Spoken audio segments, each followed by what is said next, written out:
starting with the OnePlus, followed by the Asus, then the Poco, and after that the Redmi K series. Those were the four popular series from the three manufacturers who are trying to give you flagship level features around 30,000 price segment. Those were good phone, particularly OnePlus. Now we have a new contender, the Realme with their first flagship phone. So this is, guys, the Realme X2 Pro. So let's talk about the Realme X2 Pro. This is the full review. I'm Saurabh. Welcome back to this channel. Now, first, with the design and construction, what's new here this time? Now, typically the design is mostly same. The Realme XT had the same glass design back panel, but here first time you have got the metal frame on the Realme X2 Pro, because this is the kind of flagship phone you will be expecting the similar thing. But what's the most important here, that as claimed by the company, the camera glass protection has this time the sapphire glass. Now I don't have more scales to test right now, but what I have tested with the real life condition, like most of the Gorilla Glass 5 and 6, they will get a scratch with the sand, but this glass still doesn't have any kind of single scratch so far. So I can certainly say that this is not the typical Gorilla Glass protection. It is beyond that, and hopefully company is saying sapphire, it should be sapphire. And on the front, you have the same AMOLED display. We'll talk about that later. And this time you have got the two speakers, one at the bottom, one at the front, and they both are tuned by the Dolby, and they support the high-res audio too. Getting inside the phone, this is the most important, where you will get and see the display. This time it is the 6.5 inches Super AMOLED display, and you get the PPI of 402, and with the Corning Gorilla Glass 5 protection. Now there are a couple of new things here this time with the display. AMOLED displays are already, Realme is using XT, and they use the same Full HD Plus AMOLED display. This is 20:9 aspect ratio this time, but the most important thing you will see here, this is the 90 Hz refresh rate.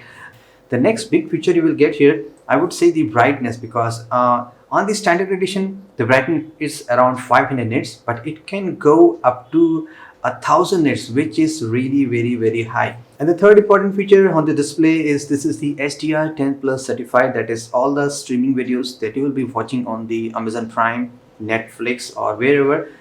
If they are HDR10 Plus certified with Dolby, you can really watch everything with no limitations so far. Now let's talk about the real performance of this phone. You get the latest specs available, that is the 855 plus available right now, and 8 and 12 gigs of RAM, which is more than enough, followed by 128 or up to 256 gigabytes of storage, and you do have UFS 3.0 storage. Combining all of them, the performance is really good, because the processor itself is very fast, the application launching is very quick, and on top of that, with the 90 Hz refresh rate, the everything that you launch, like the applications, notification, it is super snappy. So that's why I said ROM part is not affecting here, even though there is a delay or whatever it is there, but whole hardware is getting so much fast, so it's just overcoming to the software.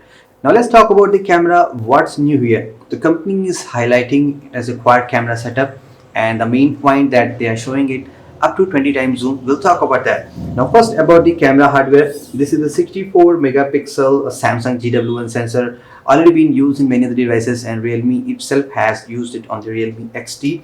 So we have seen how this camera sensor is performing.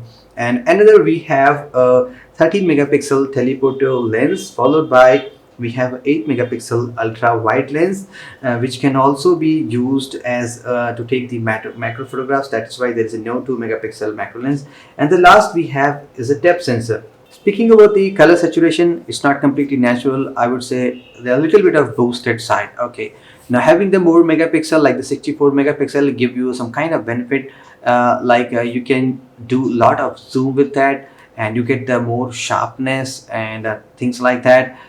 This is a benefit of having the more megapixel. And ultra wide, actually it takes more better shot, having the much better dynamic range. Colors are coming more natural. Now let's talk about the main selling point of this one, the 20x zoom. And you can do up to 2x optical zoom, because there is a 13 megapixel sensor, followed by you can go up to the 5x hybrid, again with a decent quality, and you can go up to the 20x zoom, which I would say it's a very decent quality if you're taking photo ops on the good lighting condition. Also, I do have seen the sensors which are working on this pixel binning, like combining pixel.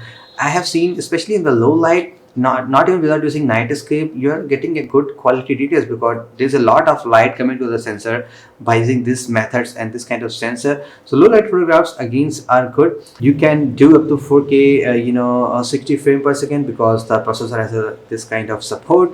And you do have some extra like the portrait video, which is pretty nice actually. You can just stay focused on one of the object, and this same video effect is also available on the front side, just to know if you're doing a lot of vlogging. And you do have ultra steady mode, that means super smooth video you can film on that, and ultra wide video also you can record with that. Slow motion you get up to 960 frame, then 480 and the 240 frame per second. On the selfie side, you get the older Sony IMX 471. I mean, older means is already being used on the previous Realme devices. It's 16 megapixel, not the 32 or some crazy, because this is not a selfie oriented phone.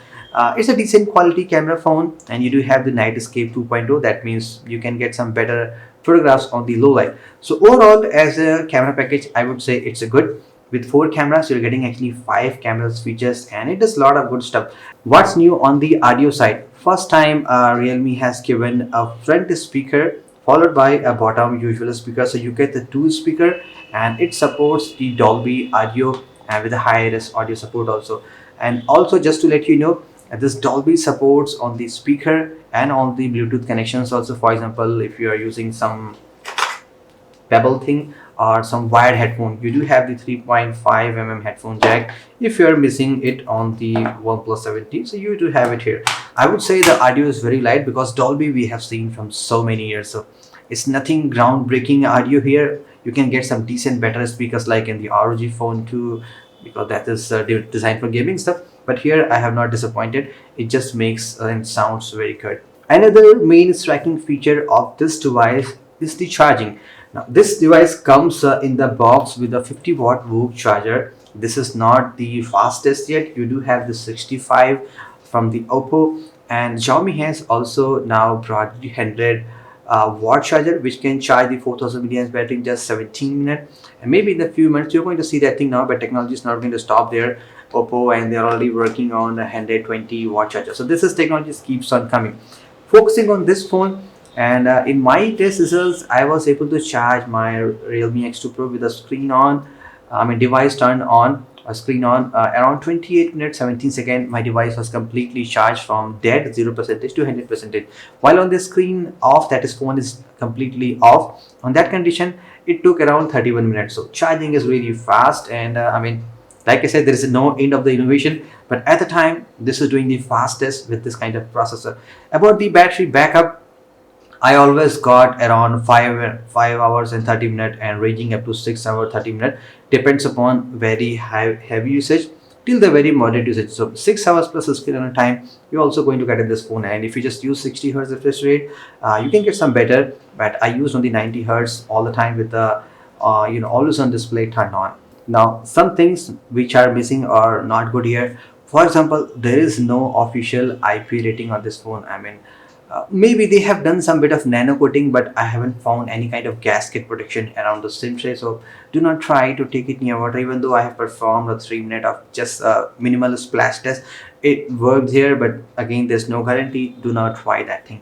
All right, the USB speed is not very good. It's just USB 2.0, not the 3.0, which you do get on the other phones like the OnePlus and the ROG, but here it is limited with that. Okay, there is no SD card expansion here, just to let you know, which is not even there on the OnePlus, but I guess it is there on the ROG phone too.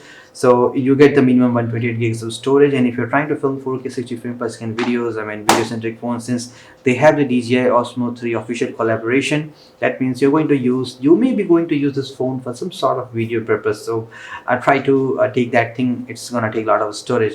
Now let's talk about the price factor also. And this device has been launched on the 30K with the base 8 GB RAM variant. And if you just take a look on the other phones having the same processor and same amount of RAM, the OnePlus 7T, it comes around I guess 36 37.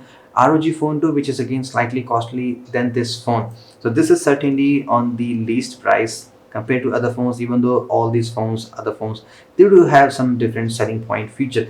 So this could be the cheapest 855 plus, which is giving you the fastest charging and the high refresh rate, which is also there on the other phones too. those kinds of things. And the quad camera features with the 64 megapixel, other ones are on the 48, so a little bit of advantage there. My concern is that there should be an SD card support, because other Realme phones, they do have SD card support, but here it is not. And some phones are coming like the Asus 6 Jet, they still has the SD card support followed by the 855 processor. I mean, if you want to give, you can really give it.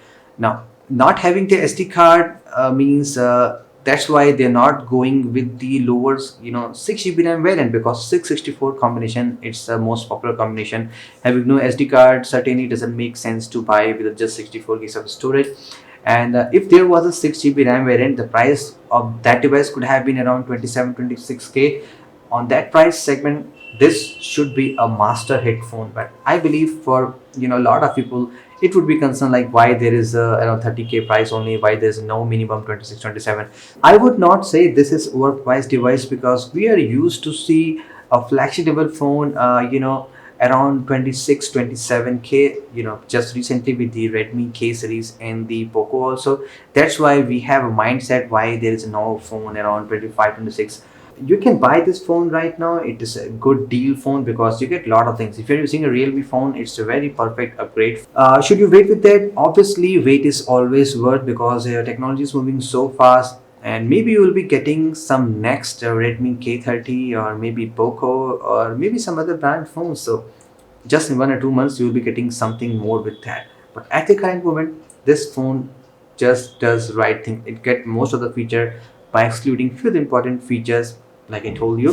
So anyway, guys, this is the Realme X2 Pro complete review and the feature summary. Do check out the description. You have a lot of links available that will certainly help you to see, should you buy this phone or not.